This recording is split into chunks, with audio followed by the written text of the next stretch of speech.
Start cooking at 4 a.m., Dad ordered, shoving the guest list of 30 people into my hands like a death sentence. Every Thanksgiving, I'm the family's unpaid chef while everyone else watches football.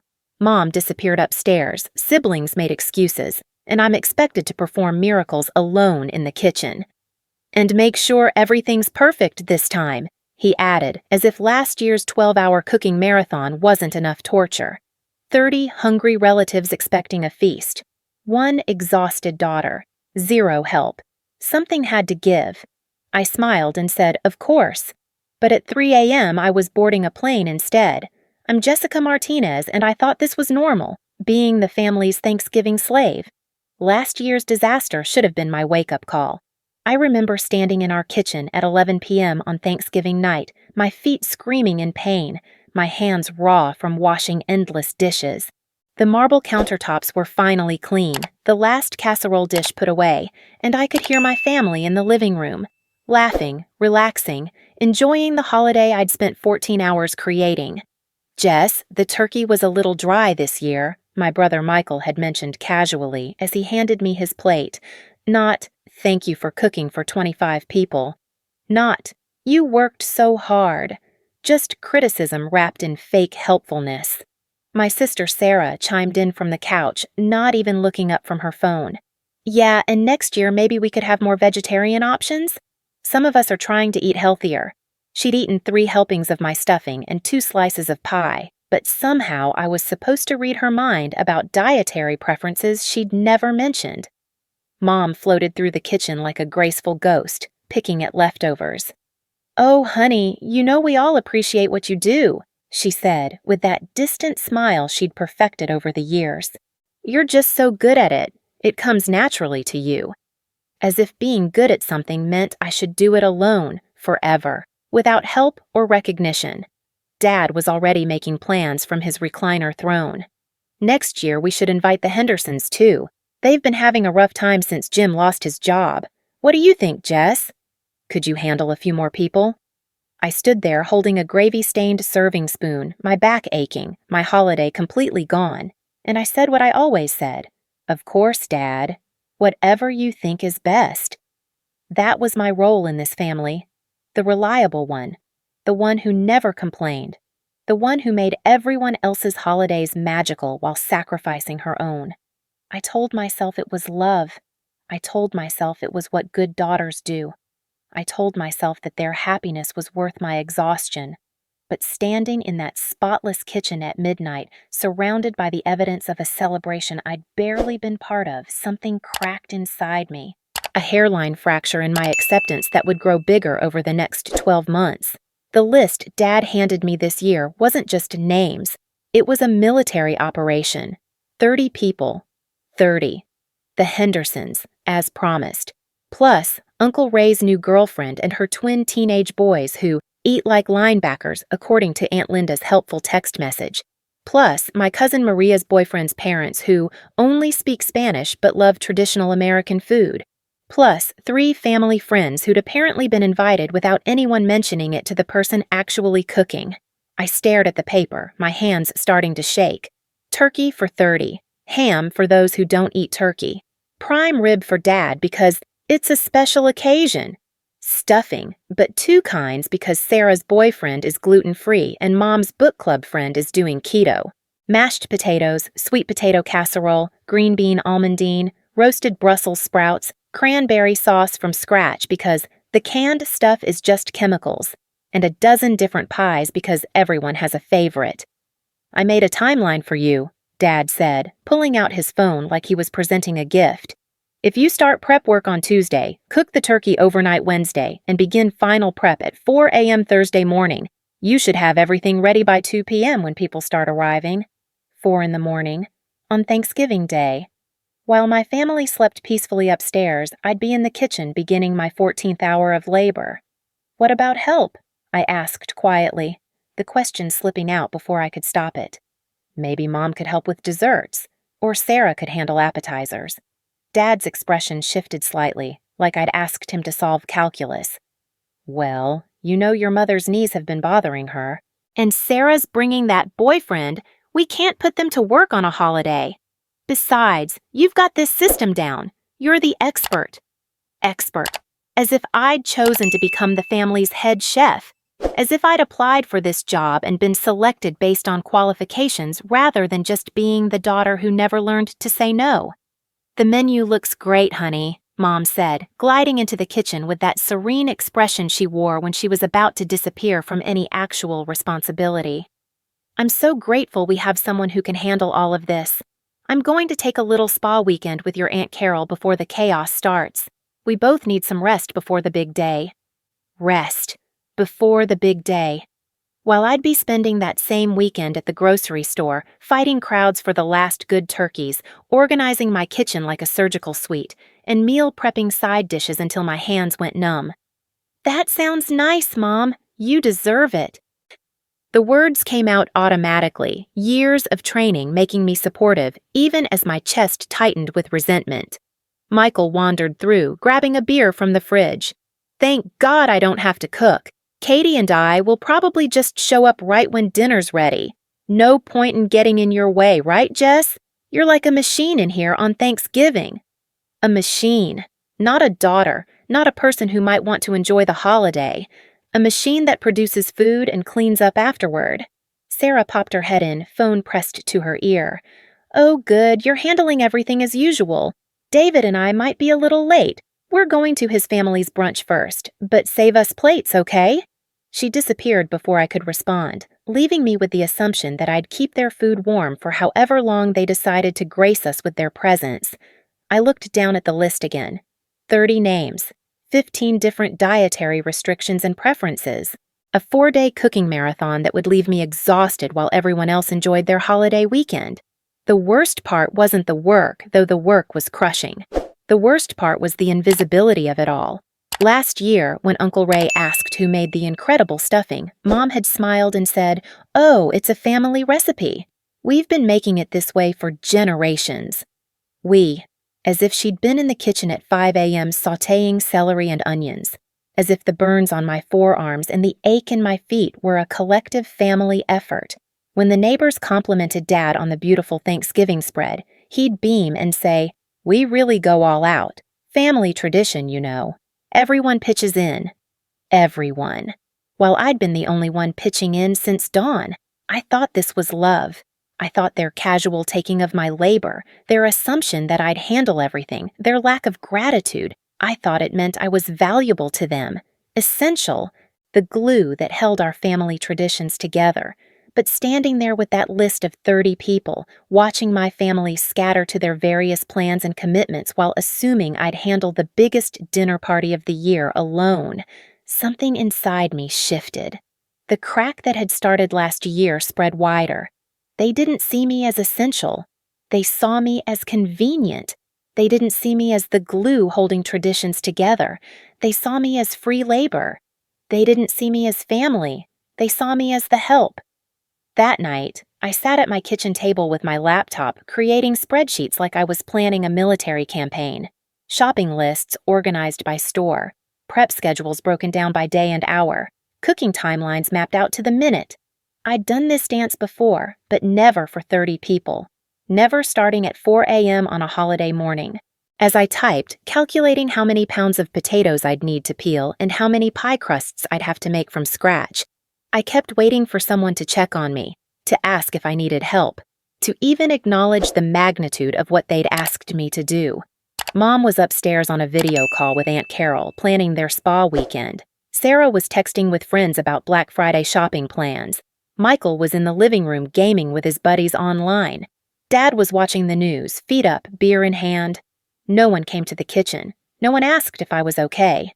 No one seemed to realize that their relaxing holiday weekend was being built on the back of my 4 days of non-stop cooking. At midnight, I was still working on the timeline when my phone buzzed with a text from my best friend Nora.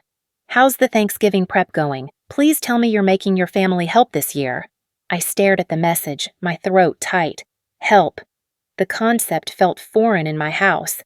"It's fine," I typed back. "Same as always." "Jess, 30 people is insane. Please tell me you're not doing this alone." I couldn't type the truth. That yes, I was doing this alone. that I'd been doing it alone for years, that somewhere along the way I'd become the family's designated holiday martyr, and everyone was perfectly comfortable with that arrangement. Instead, I sent back a thumbs-up emoji and closed my laptop. Tuesday arrived with the weight of impending doom. I'd taken vacation days from work, my own vacation days, to prep for my family's holiday.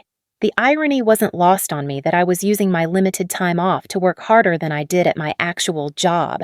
The grocery shopping alone took 6 hours. 6 hours of fighting crowds, checking items off endless lists, and loading cart after cart with food that would feed an army.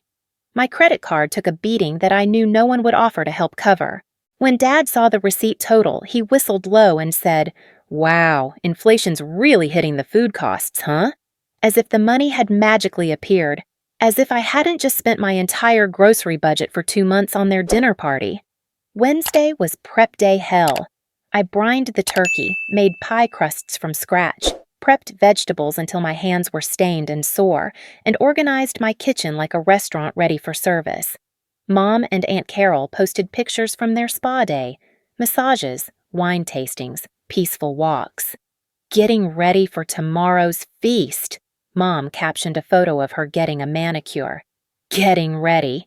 By having someone else paint her nails while I destroyed mine peeling potatoes. By 10 p.m. Wednesday night, I was running on fumes and caffeine. The turkey was in its brine, 3 pies were cooling on racks, and my feet felt like I'd been standing on concrete for 12 hours, which I had. I set my alarm for 3:45 a.m. and tried not to think about the fact that I'd get less than 5 hours of sleep before the most demanding day of the year. That's when Dad appeared in the kitchen, surveying my work with the satisfaction of a general reviewing battle preparations he'd had no part in planning. "Looking good, Jess. You've really got this down to a science."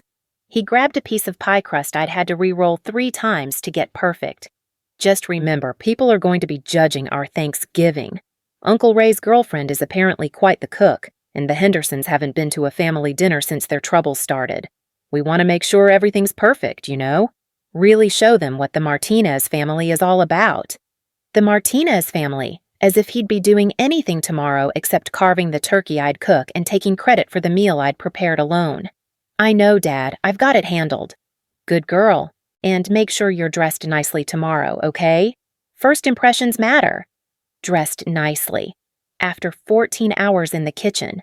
After cooking for 30 people single-handedly. I should also somehow look fresh and beautiful for our guests. I nodded because that's what I always did. I agreed because that's what good daughters do. I smiled because keeping the peace was more important than keeping my sanity. But as I watched him walk away, casually grabbing another piece of my pie crust like it had materialized out of thin air, something hardened inside me. The crack spread wider, reaching places I'd kept carefully protected for years. He didn't see a daughter who'd spent 2 days sacrificing her time, energy, and money for his dinner party. He saw a service provider who needed to be reminded to perform up to standard. I went to bed that night with my alarm set for 3:45 a.m., my kitchen organized like a restaurant, and my spirit more broken than I'd ever admitted to myself. Tomorrow, I'd get up before dawn and work until evening to create a perfect holiday for people who saw my labor as invisible and my sacrifice as expected. I'd done this for years. I'd told myself it was love. But lying in my bed, staring at the ceiling, I finally admitted the truth I'd been hiding from myself. This wasn't love. This was exploitation wrapped in family tradition. And I was the only one who didn't seem to realize it. The alarm screamed at 3:45 a.m. like a banshee announcing my doom. I stumbled to the kitchen in my pajamas, my body protesting every step. The house was tomb-silent around me, my family sleeping peacefully while I began the day that would define their holiday. The turkey went into the oven first, 22 pounds of organic free-range bird that had cost more than most people spend on a week of groceries. As I wrestled it into position, basting it with herb butter I'd made from scratch, I thought about how Dad would carve it later with ceremony and pride, accepting compliments like he'd raised the bird himself. By 6 a.m., I had 3 burners going and the oven scheduled like air traffic control. Sweet potato casserole prepped and waiting, green beans trimmed and blanked. cranberry sauce simmering with fresh oranges, and a splash of Grand Marnier because store-bought is so common, according to Mom's book club friend, who would consume it without ever knowing the difference. My phone buzzed with a text from Sarah. Running late to David's family thing. We might not make it until 4. Can you keep our plates warm? Not, thank you for getting up at dawn. Not, is there anything I can do to help? Just an assumption that I'd accommodate their schedule while managing a kitchen that looked like a professional catering operation. At 8 a.m., Mom floated downstairs in her silk robe, looking refreshed from her spa weekend and 8 hours of uninterrupted sleep. Oh, honey, it smells wonderful in here. You're amazing! She poured herself coffee and settled at the kitchen table with her iPad, immediately absorbed in whatever was more important than helping her daughter cook for 30 people. Mom, could you maybe help with the appetizer platter? I'm running behind with the sides. She looked up with that slightly surprised expression, as if I'd asked her to perform surgery. Oh, well, I should probably start getting ready soon. It takes me forever to do my hair these days. But I'm sure you've got it handled. You always do. You always do. The 4 words that had become my prison sentence. Michael appeared around 9, looking for breakfast. He opened the fridge, which was packed to bursting with Thanksgiving prep, and actually said, "There's nothing to eat in here." "There's cereal in the pantry," I managed, not looking up from the gravy I was whisking. "Can you make me some eggs? I don't want to mess up your system in here."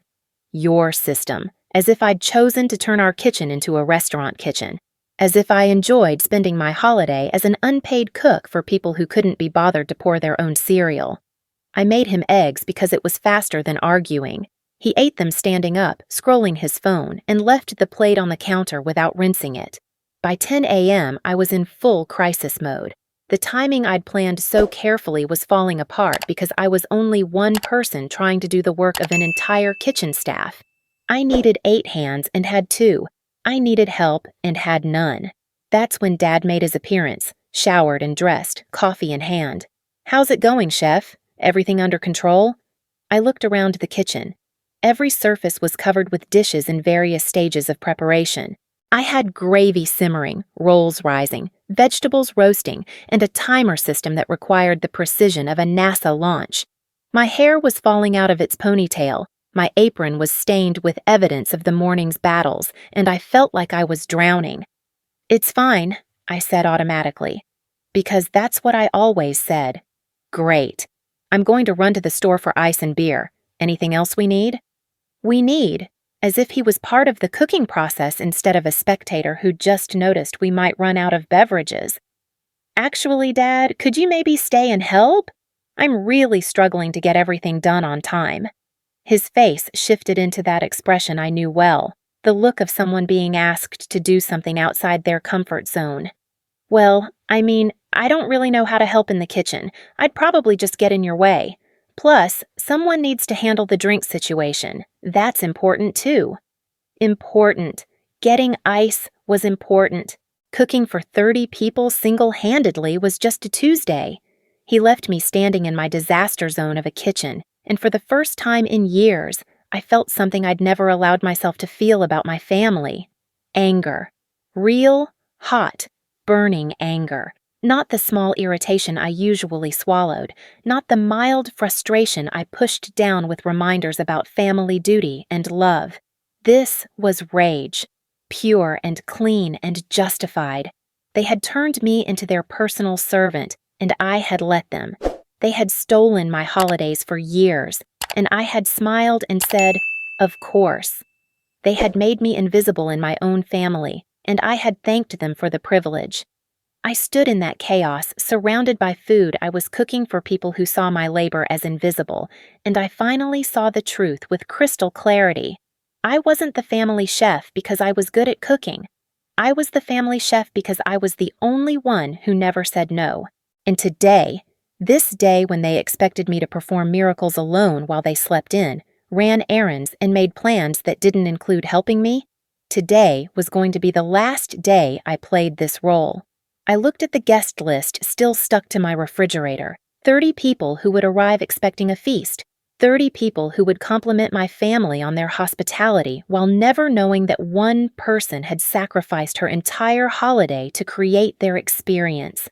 My hands were shaking as I reached for my phone. I opened my browser and typed words I'd never thought I'd search. Last-minute flights Thanksgiving Day. The results made my heart race. Miami, 3 hours from now, direct flight, 1 seat available. For the first time in years, I smiled a real smile in my family's kitchen. They wanted me to cook Thanksgiving dinner for 30 people alone? They were about to learn what alone really meant. I stared at that flight listing like it was a lifeline thrown to a drowning woman. Miami, beaches, sunshine, a place where nobody knew me as the family cook, where nobody expected me to sacrifice my soul for their comfort. The ticket was expensive, more than I'd usually spend on myself in 3 months. But looking around at the kitchen chaos I'd created for people who saw me as invisible, I realized I was worth it. For 28 years, I'd been Jessica the helper, Jessica the reliable one, Jessica who always says yes.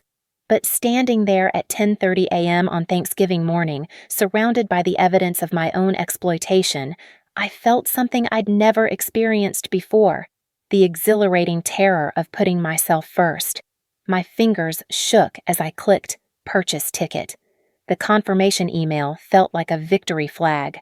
Jessica Martinez, Flight 2847 to Miami, departure 2:15 p.m. Right when my family would be wondering where their perfectly timed dinner was. I had 3.5 hours to execute the most important decision of my adult life. First, I needed backup. I texted Nora, "Emergency, can you talk?" She called within 30 seconds. "Jess? What's wrong? You sound weird." "I bought a plane ticket to Miami. I'm leaving in 3 hours instead of cooking Thanksgiving dinner for 30 people. Silence. Then, holy shit, are you serious?" "Dead serious. I'm standing in my kitchen right now having a complete breakdown, and instead of calling in sick like a normal person, I'm fleeing the state." "This is the best thing I've ever heard. Oh my God, Jess, you're actually doing it. You're choosing yourself." Choosing myself. When had that become such a revolutionary concept? They expect me to start at 4 a.m., cook all day, serve everyone, clean everything, and smile while they take credit for the meal. 30 people, Nora, and not one person offered to help. Because they don't see it as help. They see it as your job. They've trained you to be their servant, and you've been so good at it that they forgot you're actually their daughter. The words hit like cold water. Servant. That's exactly what I'd become. What if I'm making a huge mistake? What if I'm being dramatic and selfish? Jessica Martinez, listen to me. You got up at dawn to cook for people who couldn't be bothered to pour their own cereal. You've spent your entire adult life making other people's holidays magical while sacrificing your own. The only mistake would be staying. After we hung up, I looked around the kitchen with new eyes. This wasn't love. This was a system of exploitation that I'd been complicit in for so long I'd forgotten there was another way to live. I opened my laptop and Googled something I'd never thought to search before. Family scapegoat holidays. The results were a revelation. Thousands of articles, forum posts, and personal stories from people just like me. People who'd been designated as the family caretaker, the one who absorbed all responsibility so everyone else could relax. People who'd been gaslit into believing their exhaustion was selfishness and their needs were unreasonable. One article title stopped me cold. Why going no contact during holidays isn't cruel. It's survival. I read testimonials from people who'd escaped toxic family dynamics, who'd chosen themselves over systems that demanded their sacrifice. Story after story of people who'd been told they were selfish for having boundaries, dramatic for wanting basic respect, ungrateful for expecting reciprocity. The hardest part, one woman wrote, was realizing that what I thought was love was actually exploitation. They didn't love me. They loved what I did for them. My phone buzzed. A text from Mom. "How's everything going in there? Smells amazing. I'm going to start getting ready soon." Getting ready. While I destroyed myself in the kitchen she'd probably never set foot in all day. I didn't respond. Instead, I went upstairs and packed a small bag. Sundresses and sandals instead of aprons and oven mitts. Sunscreen instead of gravy stains. I was Jessica going to the beach, not Jessica the family cook. When I came back downstairs, Dad was in the living room, beer in hand, watching football. "Dad, I need to talk to you." He didn't look away from the screen. "Sure, honey, what's up?" "I'm not cooking Thanksgiving dinner." That got his attention. He turned, eyebrows raised like I'd spoken in a foreign language. "What do you mean? People are going to start arriving in a few hours." "I mean, I'm not cooking. I'm leaving. I bought a ticket to Miami, and I'm going to have my own Thanksgiving on a beach instead of in your kitchen." The remote fell from his hand. "Jessica, you can't be serious. This is Thanksgiving. This is family. You can't just abandon everyone." Abandon. The word he chose told me everything I needed to know about how he saw my role. "I'm not abandoning anyone, Dad. I'm choosing not to be your unpaid caterer anymore." But what are people going to eat? 30 people are expecting dinner." "I don't know. What were you planning to feed them before you had a daughter to exploit?" His face went red. "Exploit? Jessica, that's a horrible thing to say. You're part of this family. We all contribute in different ways." "Really? What's your contribution? What's Mom's? What's Sarah's or Michael's?" He sputtered, clearly having never considered the question. "Well, I handle the hosting. I make sure everyone feels welcome. Your mother manages the social aspects. Everyone has their role. And my role is to work alone for 4 days straight while everyone else relaxes. My role is to sacrifice my holiday so you can all enjoy yours. You love cooking. You're good at it. Being good at something doesn't mean I should do it for free, alone, and without appreciation. You wouldn't ask your mechanic to fix 30 cars for free just because he's good at it." I could see the panic setting in. This was not the Jessica he knew. This was not the reliable daughter who always said yes. What am I supposed to tell people? Tell them the truth, that you expected one person to cook for 30 people alone, and she decided she deserved better. I left him sitting there, mouth open like a fish, and went to the kitchen to write my note. The paper felt electric under my pen as I wrote, "Dear family, I've gone to create my own Thanksgiving memories. The kitchen is all yours. There's a turkey in the oven that needs to come out in 20 minutes. The rest is up to you. I realize now that what I thought was love was actually me being taken advantage of. I've spent years making your holidays perfect while sacrificing my own, and I'm done. You'll figure it out. You always do when you have to. Love, Jessica P.S." This isn't about the cooking. This is about being invisible in my own family. I left the note on the kitchen counter, right next to the guest list that had started this whole awakening. My phone started buzzing immediately. Texts from Dad, Mom, Michael, Sarah, all variations of panic and guilt and, "You can't do this to us." Not one asking if I was okay. Not one acknowledging that they'd pushed me to this point. Not one taking responsibility for creating a system where their comfort required my misery. I turned off my phone and called an Uber. 20 minutes later, I was in the back of a Honda Civic, watching my neighborhood disappear through the rear window. The driver, a kind older man named Carlos, noticed my tears. "You okay, miss? Holiday travels can be tough." "I'm running away from my family," I said, surprised by how good it felt to say it out loud. He laughed. "Good for you. Sometimes family needs to learn your value by losing it for a while." At the airport, I felt like I was moving through a dream. Check-in, security, gate waiting, all while my family was probably discovering that their dinner machine had malfunctioned. Part of me felt guilty. The other part felt more alive than I had in years. I posted a single photo to Instagram, me at the departure gate, smiling genuinely for the first time in months. The caption read, "Sometimes the best thing you can give your family is the chance to appreciate what they've been taking for granted. Happy Thanksgiving to me." The plane lifted off at exactly 2:15 p.m. Below me, somewhere in suburbia, 30 hungry people were arriving to an empty kitchen and a family that was about to learn what handling it yourself actually meant. I closed my eyes and smiled. For the first time in my adult life, I was choosing Jessica over everyone else's expectations. and it felt like freedom. My phone had been buzzing nonstop since we reached cruising altitude. I'd turned it back on just to see the chaos unfolding in real time, and it was even better than I'd imagined. Dad. Jessica, this is insane. People are starting to arrive. Where are you? Michael.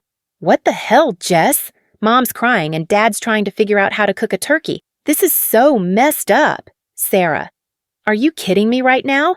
David's parents are here and there's literally no food. You're making us all look like idiots.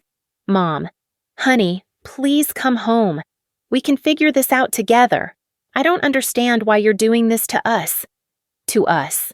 Still, it was about what I was doing to them, not what they'd done to me. But then the texts started changing.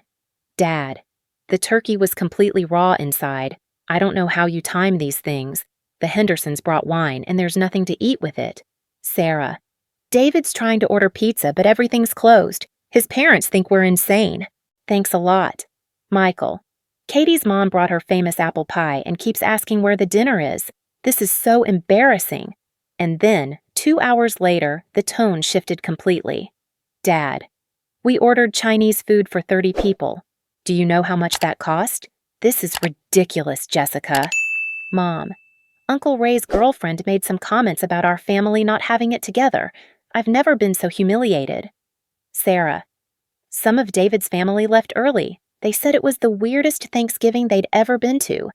I hope you're happy. I was, actually. I was sitting on a beach in Miami watching the sunset paint the sky in shades of pink and gold, sipping a mojito and reading about their disaster from paradise. But the real vindication came from unexpected sources. A text from my cousin Maria. Jess, I can't believe you actually did it. I've been watching the chaos from the kids' table and honestly, good for you. I never realized how much you did until today. Another from Uncle Ray. Your dad's running around like a chicken with his head cut off. I asked him where you were, and he said you abandoned the family. Then I asked him what he was contributing to dinner, and he couldn't answer. Made me think. Even Aunt Linda, who never liked me much. I don't know what happened, but watching your parents try to host without you was enlightening. Maybe next year we'll all bring something instead of expecting one person to do everything. The real bomb came from Sarah's boyfriend, David. Hey, Jessica, I know you don't know me well, but I wanted to say I thought what you did was brave.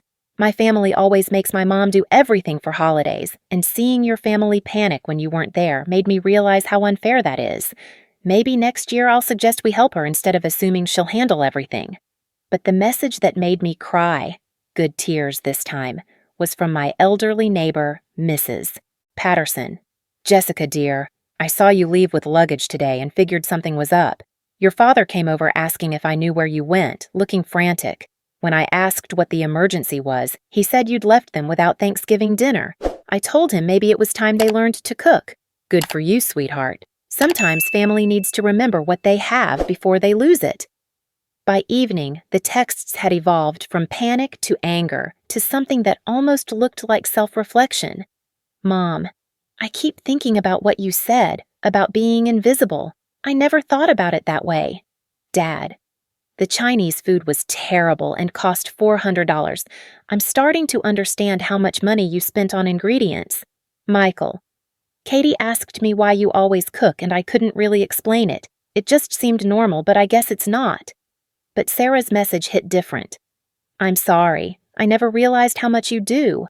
David's been talking all day about how his family treats his mom the same way, and I'm starting to see how messed up it is. I don't know if you'll forgive us, but I wanted you to know that some of us are finally paying attention. That night, lying in my hotel bed listening to ocean waves instead of dishwashers, I felt something I'd never experienced. Peace on a holiday, no cleanup, no exhaustion, no invisible labor, no smile through the pain performance while everyone else enjoyed the fruits of my labor. Just Jessica, alone but not lonely, chosen family of one. I posted another photo, me on the beach at sunset with a plate of fresh seafood I'd ordered from room service. Thanksgiving dinner for one, where the chef gets to eat while the food is still hot, where the person who planned it gets to enjoy it, where gratitude goes both ways. This is what self-love looks like. The comments came pouring in. Hundreds of people sharing their own stories of family exploitation, of holidays ruined by ungrateful relatives, of the courage it takes to choose yourself over dysfunctional systems. "I did this 3 years ago and my family still talks about it," one woman wrote. "But now they all bring dishes and help clean up. Sometimes you have to break the system to fix it." "My family called me selfish for setting boundaries," another shared. "Turns out, selfish people hate it when you stop being selfless." "The best Thanksgiving I ever had was the first one I spent alone," read another comment. "Turned out I was great company." But it was the message from Nora that made everything clear. "Jess, I've been watching your family's social media today. Your dad posted a photo of the Chinese food containers with the caption, 'Sometimes Thanksgiving doesn't go as planned, but family adapts.' Not one word about why you weren't there. Not one acknowledgement that you've been their unpaid caterer for years. He's still making it about them adapting instead of them realizing what they lost. I'm proud of you for getting out." She was right. Even in crisis, even when their system completely collapsed without me, they still couldn't see me as anything but a service provider who'd malfunctioned. But the beautiful thing was, I could finally see myself clearly. I wasn't the family failure who'd abandoned her duty. I was a woman who'd recognized her worth and refused to accept less than she deserved. I wasn't selfish for wanting appreciation. I wasn't dramatic for needing reciprocity. I wasn't ungrateful for expecting basic human dignity within my own family. I was free. The next morning brought a different kind of message, from Dad. "Jessica, we need to talk. Really talk. Can you call me?" From Mom. "I haven't slept all night thinking about what you said. You're right, and I'm sorry." From Michael. "I talked to Katie about everything, and she helped me see how badly we've treated you. I want to make this right." Even from Sarah. "I know you probably hate us right now, but David and I want to host next year. Like, actually cook and plan everything ourselves. We want you to be a guest for once." But the most important message came from me, to me, as I watched dolphins play in the waves outside my hotel window. You are worth more than your usefulness to others. Your value doesn't come from what you do for people who don't appreciate you. Your holidays matter. Your rest matters. Your happiness matters. You are not a supporting character in everyone else's story. You are the hero of your own. I spent 3 days in Miami. 3 days of sleeping in, eating meals I didn't cook, and remembering who Jessica was when she wasn't performing the role of family martyr. On day 3, I got a call from a number I didn't recognize. "Jessica, this is Helen Patterson, your neighbor. I hope you don't mind that I got your number from your mother." "Mrs. Patterson, of course not. How are you?" "I'm fine, dear, but I'm calling about your family. I've been watching the situation, and I think you should know, they're different now. Your father came over yesterday asking for my green bean casserole recipe, said he wanted to learn how to contribute. Your mother was in my garden asking about herbs for cooking. I've never seen either of them show interest in food preparation before." "Really? Really? And Jessica? I also want you to know that half the neighborhood heard about what happened. Not from gossip, but because your family is telling everyone. Your father told my husband that he never realized how much work you did.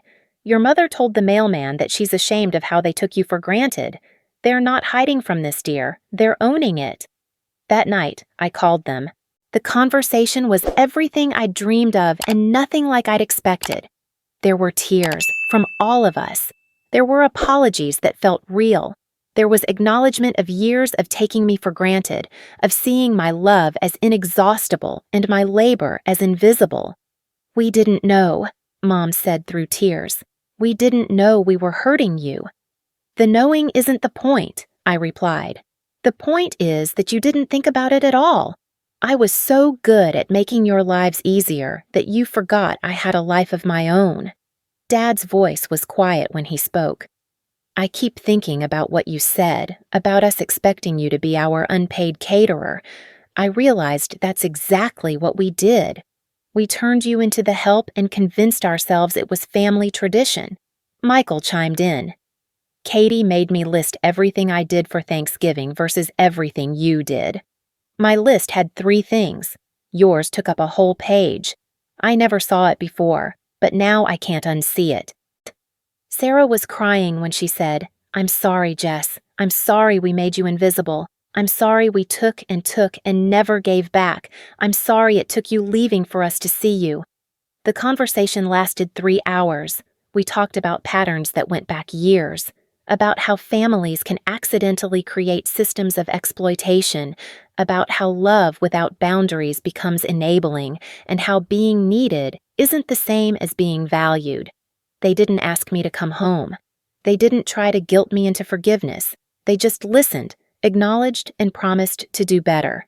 "Next year," Dad said, "we're doing it completely differently. Everyone contributes, everyone helps, everyone cleans up, and you get to be a guest at your own family's table. And if you decide you'd rather spend holidays somewhere else," Mom added, "we'll understand. We'll miss you, but we'll understand. You don't owe us your holidays just because we're family." When I finally came home, I found flowers on my doorstep from each of them, separate bouquets with individual notes. From Dad, "Thank you for teaching us what we couldn't see on our own." From Mom, "I'm proud of you for choosing yourself. I should have taught you that was okay." From Michael, "You're my sister, not my servant. I forgot the difference, but I won't again." From Sarah, "You showed me what courage looks like. I want to be brave like you."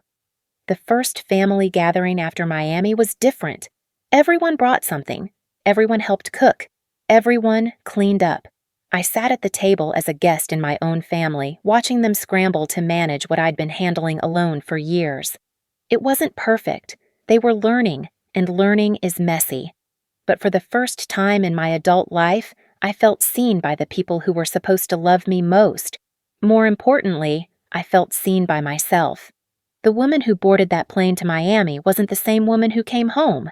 She had learned that love without respect is just exploitation with better marketing. She had learned that boundaries aren't walls, they're the foundation of healthy relationships. She had learned that sometimes you have to risk losing people to find out if they actually value you or just value what you do for them. I learned that the most grateful thing I could be was thankful for my own courage to choose myself when everyone else expected me to disappear. The best Thanksgiving gift I ever gave myself was saying no to a system that required my misery for everyone else's comfort. And the most beautiful part? My family learned to be grateful too, for each other, for shared responsibility, and most importantly, for a daughter who loved them enough to teach them how to love her back. Sometimes the people who love you most are the ones who need to lose you to remember why they can't live without you. But the real victory wasn't them learning my value. It was me learning it first.